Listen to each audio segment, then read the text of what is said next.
Good morning, fellowship group.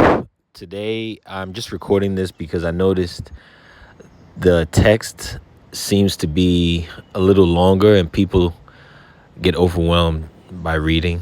So I realized an audio format is a little bit more digestible, I guess, for certain people. And today, I just want to go over the Genesis themes.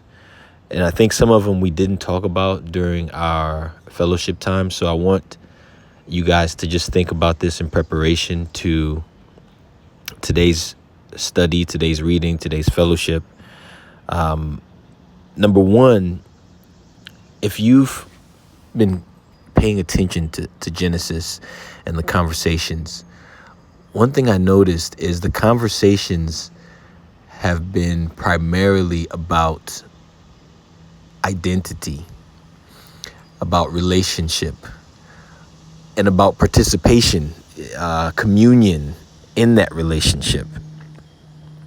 When people are communicating with God, when they're having these conversations, it's very different than how we communicate with God today. Most of our prayers are about two things: money or health. Let me speak for myself. When you, in the past at least, a prayer was centered around, what can I get from God? What can you do for me? And it looks like, as we've been reading throughout Genesis, there's been rarely has there been a mention about prayer and wealth. Instead, the conversations are about who they are. Let us make mankind in our image. Be fruitful and multiply. God is inviting them to do something, to be something. Of every tree you shall freely eat. Giving them guidance.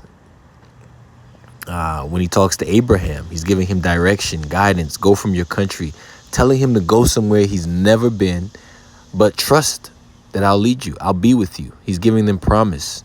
And eventually he gives them the first covenant, the first spoken covenant. What's striking to me is this issue of wealth, this issue of accumulation. It talks about Abraham as being very rich with cattle, with land. And you see the posture of Abraham. Even though he had all this money, all this wealth, even though he had all this stuff, all the earthly accumulation, he still faced God. He still turned to God. And it looks like, and this is my interpretation, but it looks like wealth was a byproduct of the relationship and not necessarily the centerpiece of it or the conversation. Because you look throughout and you see Abraham, we haven't gone to Isaac yet, but you look at Isaac and Jacob, all these guys, they increased in their wealth, but their dialogue with God, the conversation, the prayer, I'm going to call it prayer, okay, the communication with God, it didn't center on that. It was around the purpose. Abraham, when he talked to God, he was asking, when are you going to give me these kids? You promised. So he's reminding God, essentially, I guess he's reminding himself of the promises that he made. And it calls to mind us in our lives. Do you think God has made you promises? Do you think God has told you things? And it's not God that forgot. We forget sometimes. The time goes by, the distance, and we forget the promises that God has revealed to us. Something else that I noticed is there's a lot of movement in these chapters when we read.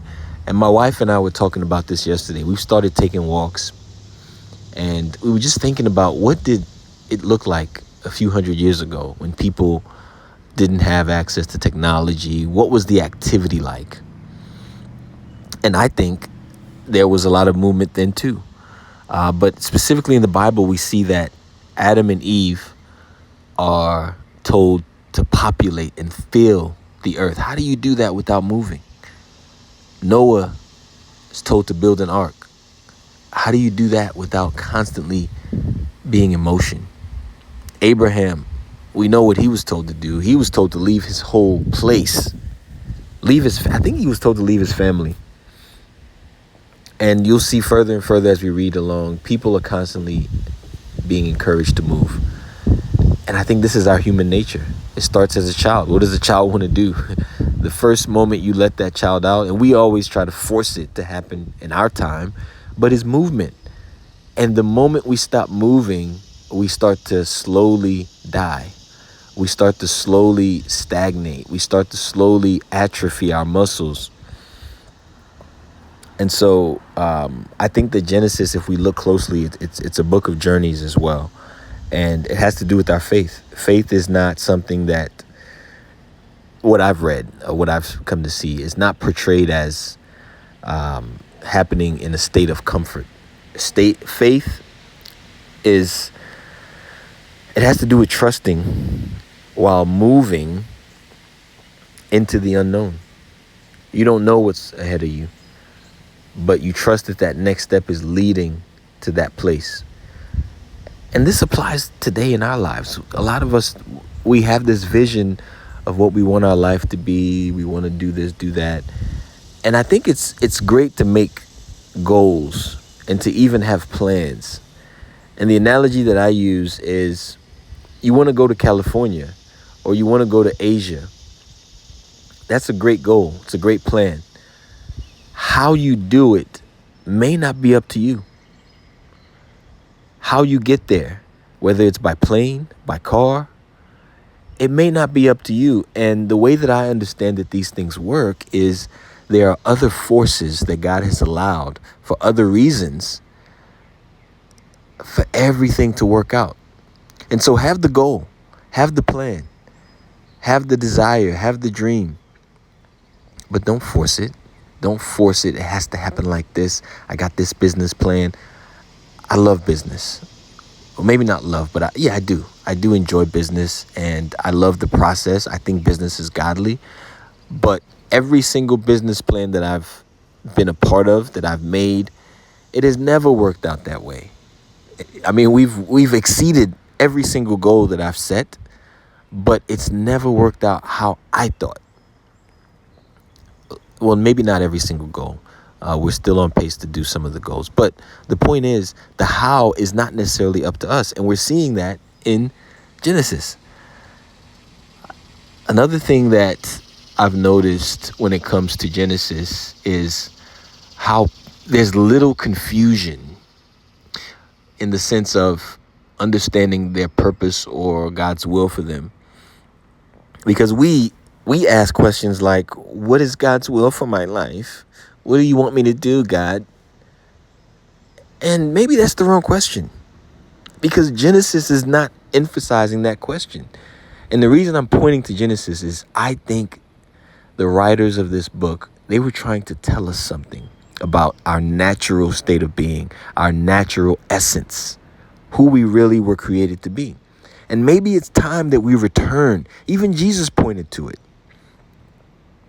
Genesis is talking about the relationship with God. God is speaking and people are responding. And sometimes they ignore God. Sometimes they respond properly. Or they, like Noah's, I think everybody was warned. But the story happens. Nobody is striving to find God's will. Abraham is not spending years analyzing whether he should leave his hometown or he should stay. Once he's persuaded, he moves. The emphasis is more on trust rather than certainty. And I think sometimes we have this analysis paralysis. Well, God, should I do this? Should I do that? Just do it. Just move. The beauty of it is, if you move in the wrong direction, you'll know fast enough to move in the right direction. Another theme that I've noticed so far in this Genesis is fear coming into the hearts of humanity. Prior to Genesis 3, we see in the garden where the shame, where the hiding, the excuse making starts. And fear becomes, I think it's one of the signs that the relationship is slowly becoming damaged. Another thing is when you look at the relationship, it seemed more personal. God was walking. It seemed like this was a God that was actually on earth, living in a human body. This is what I got from it. Okay.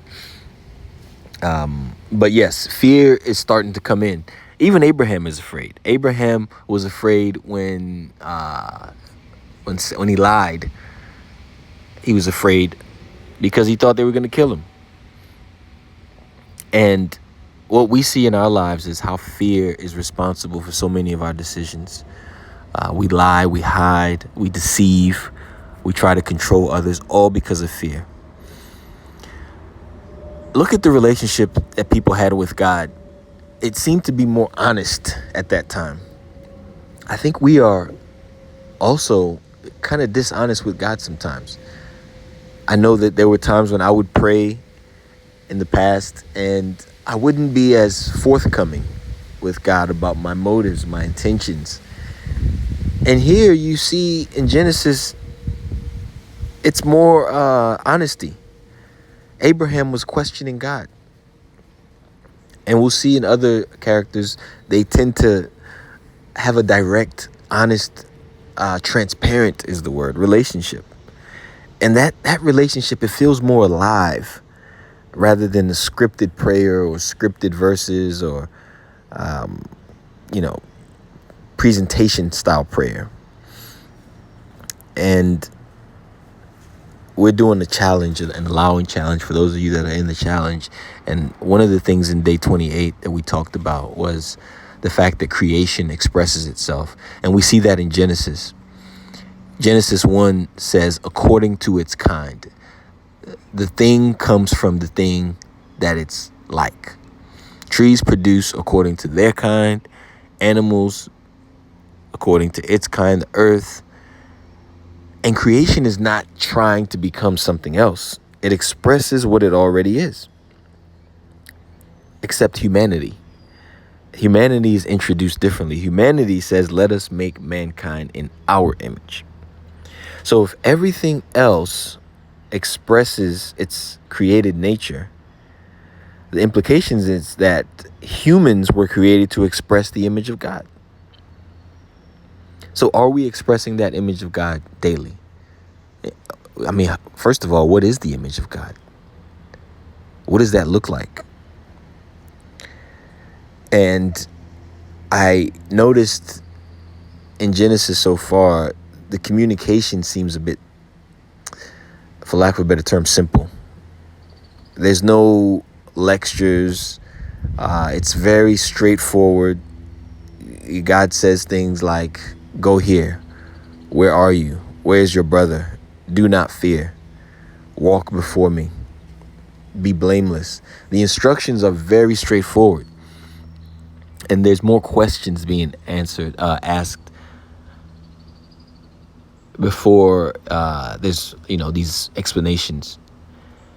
And one thing about questions, especially if you're a parent, you'll notice that questions, they invite a level of reasoning, a level of participation versus just telling somebody to do something, which is more compliance oriented. So when you ask a question, you're saying, hey, I'm looking for your reasoning.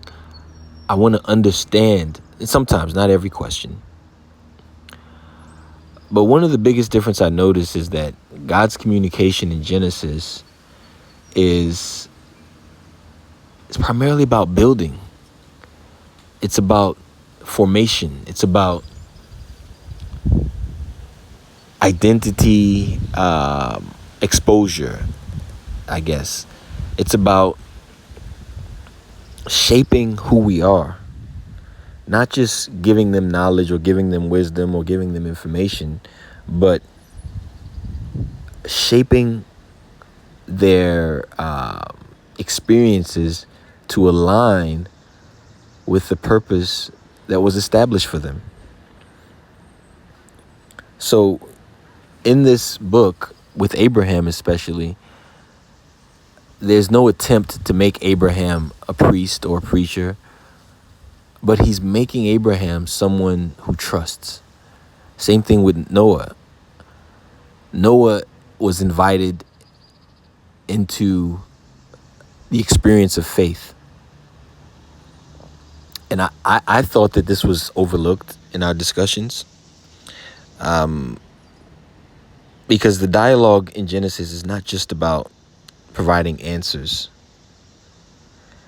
It's about cultivating a relationship, cultivating trust and participation in what God has planned. Well, not planned, but what God's work is.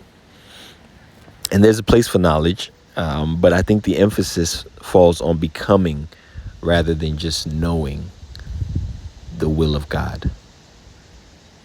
So as we read Genesis, as we go into other chapters, let's pay attention to the relationship. And the question is, has that relationship changed? And can we get back to that relationship? Can we get back to a direct, sincere, more honest, more loving, more straightforward, simple relationship with our Creator? If we believe this, if we believe that what we're reading is an accurate portrayal of that relationship.